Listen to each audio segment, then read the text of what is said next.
Қайырлы күн достар, бүгін мен мектепке барамын атты осындай дамытушы кітапшаға обзор көрсететін боламын. Бізде алғашқы бетімізде осындай 42 әріптен тұратын әліппеміз берілген. Бұл жерде әр әріптің астында өзіне сәйкес суреттері бар. Балалар оны сәйкестендіріп қоятын болады. Келесі бетте 1-ден 10-ға дейінгі сандарымыз. Бұл жерде мінекей дөңгелекшелер берілген. Осы дөңгелектерді бала санайды 7 деп, және 7 санын қолмен көрсетіп сәйкестендіріп жабыстырады. Одан кейінгі бетімізде математикалық есеп. Бұл жерде бізде мысалы алма және алмұрт ағашы. Мысалы бізде егер 8 алма болатын болса және 8 алмаға мысалы 6 алмұртты қосатын болсақ, мына жерде мына артық сандарды алып тастаймыз да, орнына 8 алма және 5 алмұртты қосып тең болады, қанша шығатынын көрсететін боламыз. Яғни қосымша детальдармен бірге жүреді. Сонымен қатар азайту және аз, кем сияқты амалдармен бірге жүреді.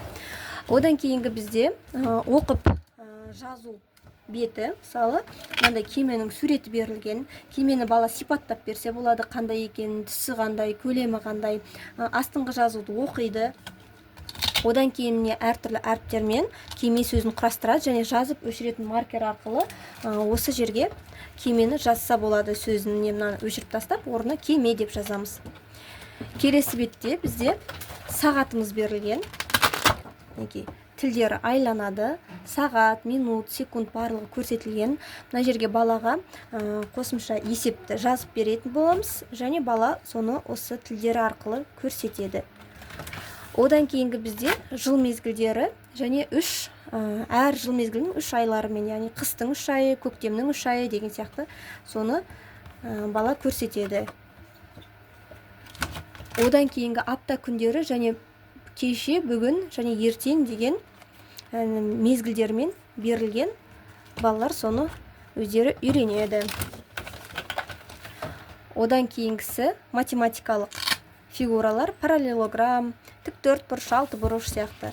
Және ауыр және жеңіл таразысы. Бұл жерде гір тастары берілген. Сонымен қатар қосымша осындай суреттері де бар. Мысалы 4 килограмм пияз көп пе, немесе 3 килограмм бұрыш көп пе деген сияқты. Барлығы липучкалы қосымша детальдармен бірге жүреді. Келесі бетте бізде сандардың құрамы. Неге мысалы 1 санын алатын болсақ, бізде 1 мен 0-дан тұрады. 2 деген сан бізде 1 мен 1-ден және 2 мен 0-дан тұрады деп қойсақ болады. Мысалы 7 санының құрамы уже кішкене ұзағырақ болады. Мына қалташаның ішінде тағы да қосу, азайту амалдарына арналған есептеріміз бар. Мысалы 3 азайту 1 тең 2. Мынандай таяқшасымен алып көрсететін боламыз. Мысалы 3-ке егер 5 санын қосатын болсақ 3, одан кейін 5 рет жүреміз 3-тен 10-ға қарай. 1, 2, 3, 4, 5, яғни бізде 8 болады екен. Балаға осылай үйретіп қосу, азайту амалдарын қызықтырып үйретуге болады. Одан кейінгі бетте бізде салыстыру беті, яғни қымбат, арзан. Мынау мысалы 50 теңге, аюымыз бізде 100 теңге тұрады ойыншығымыз. Одан кейінгі алыс және жақын, ұзын және қысқа сияқты әртүрлі салыстыру ойындары. Одан кейін қосымша бізде және мынандай оқып үйренеміз деген көрнекілігіміз бар. Бұл жерде балалар әртүрлі сөздер құрайды. Мысалы әже деп құрайтын болсақ, немесе әке, Ж әрпін мысалы мынаның ішінен аралап табатын боламыз.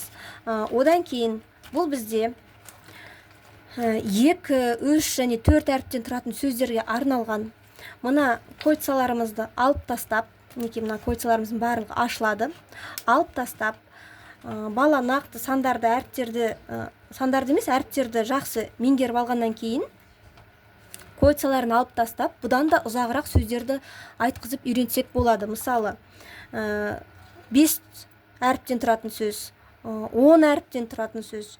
Мысалы парта, елеуіш, кітап, қарындаш сияқты ұзын сөздерді осы әріптердің көмегімен құрап шықса болады.